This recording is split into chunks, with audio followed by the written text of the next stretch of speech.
So is Connor Benn trying reverse psychology? Let's talk about it. In their face-off on DAZN, Ben states that Chris is a good guy and respects him, but then calls him a and says he does not really like him. So it seems that Ben has evolved and developed a new communication style. So there is a compliment, I respect you. Then he is a that's disrespectful. And then he states he doesn't like him. So this is the definition of mind games. But it's all entertainment, so it's all good. Chris Eubank Jr. naturally retorts, indicates that he is more sophisticated in communicating his grievances. There is a passive-aggressive element here, even though many would agree with the sentiment. Connor retorts with, he thinks Chris is a When Chris Eubank talks about going to private school, Connor Benn retorts again that I thought you were in some gangland business. To be honest, that was quite funny. Of course, you could attend private school and be involved in unsavory activities, but it sounds good, and that's what counts. So clearly, Connor is trying to contend with Chris Eubank Jr. here. There is an issue though. Connor is naturally a straight talker, while Chris Eubank Jr. is more of a creative wordsmith. By going to compliments to aggressive to passive-aggressive, Connor is altering his natural state of communication. In other words, he is entering Chris Eubank's jungle.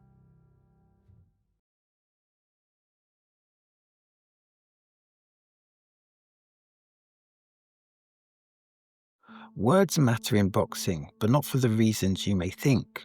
All of this is partly hype to sell a fight. Both fighters will probably receive percentages of the pay-per-view, so in theory, there is an interest to sell this. There is a strong economic incentive, and humans, I believe, are receptive to incentives. In other words, we do things for reasons. Therefore, it's in everyone's interest to create a spectacle. It's in the interest of Chris, it's in the interest of Connor, and it's in the interest of the public, because we want to be entertained. Chris Eubank Jr., let's be honest, he set the bar so high last time. From the abstinence retention narrative to parliamentary procedures to egg slaps, Chris Eubank Jr. is truly a hard act to keep up with.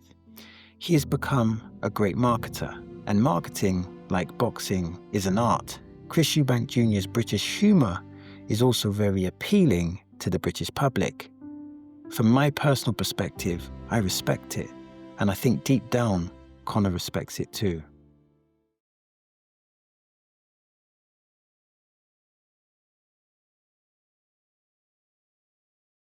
Even though this is entertainment, there is seeds of truth in this exchange, and the truth hits harder to banter. When Connor talked about tattoos being artwork, he then pivoted and spoke about the love for his kids. Those were true words, spoken from a father. You could feel the realness, and in that realness, there was a pause. When Chris Eubank Jr. said the game is political, he was also being very real. But he was being real within a boxing context. The game is political. Of course, we can ask, what does that mean? Maybe, just maybe, we can replace the word political with harsh.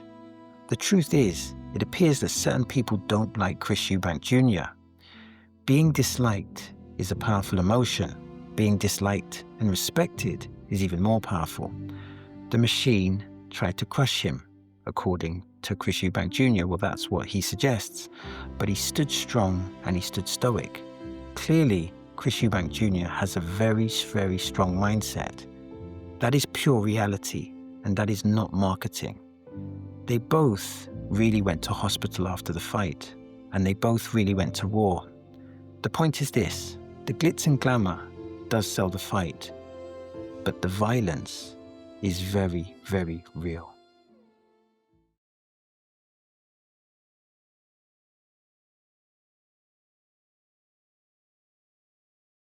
Another truth is that both men want to win. In a materialistic sense, both have won, as they will get paid millions of pounds. But there is something deeper here. In a sense, this is really about their father's legacy. Here is a controversial statement. Money is a big thing when you don't have it. When you have it, generally many will look to fulfill their purpose with other things. And here is a statement. If they did not care about the legacy, then they would have quit, because a coward dies 1,000 times and a hero dies just once. And in the ring, both Connor and both Eubank Jr. showed passion, they showed pride, and it was a beautiful thing. These two are here to win, and people go to dark places to try and win. People lose their minds trying to win. People sacrifice their integrity trying to win.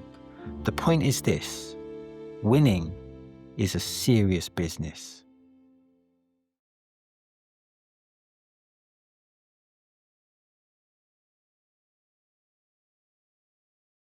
Connor Benn made a point that the fight has been delayed. He really emphasized that point. With a smile, he also took a shot at Chris Eubank Jr.'s lifestyle. It has been alleged that he likes to play poker, I believe. In that game, you win big, but you can also lose big. But that is his personal life and that is his business. But Connor Benn suggests that Chris Eubank Jr. could not fight on the initial date that the rematch was scheduled, implying that he could not do it for health reasons. Chris Eubank Jr.'s health has been a talking point here. This should be an uncomfortable talking point, by the way. And here's a question to ponder. Was Chris's health impacted by Connor's punches, or was it by the rehydration clause, or was it a combination of both? Chris alleged it was because he decides when he will fight. This leaves us questioning, or this leaves me with the question, how bad was Chris Eubank Jr.'s health affected in that hospital? And will this impact his performance in a negative way in the rematch?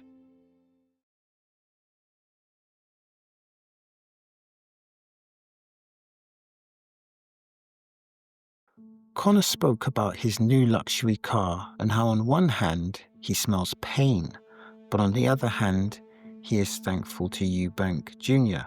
Again, feels like mind games.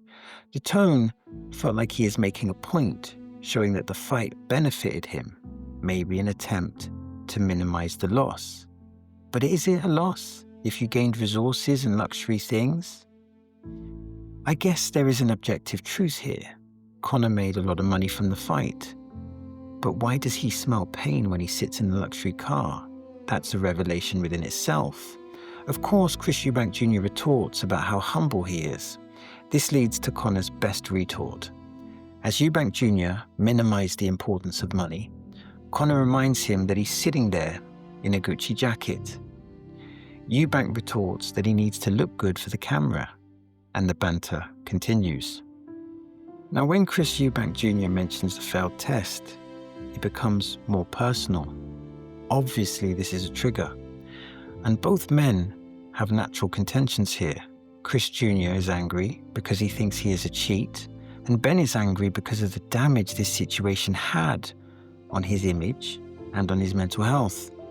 Connor Benn tries to laugh it off, but in reality, this is not a laughing matter. At one point, when Chris used a particular term, Ben's face contorted with anger. His words say that he's not bothered, but his actions, they say something else. With that being said, respect to Connor for bringing a different strategy to the face-off. And whether he was aggravated or not, this will bring more attention to the fight. In reality, whether he is affected or not may or may not matter. Teddy Atlas calls the boxing ring the chamber of truth, and on fight night we will see the truth. Hopefully, part of that truth is another great fight.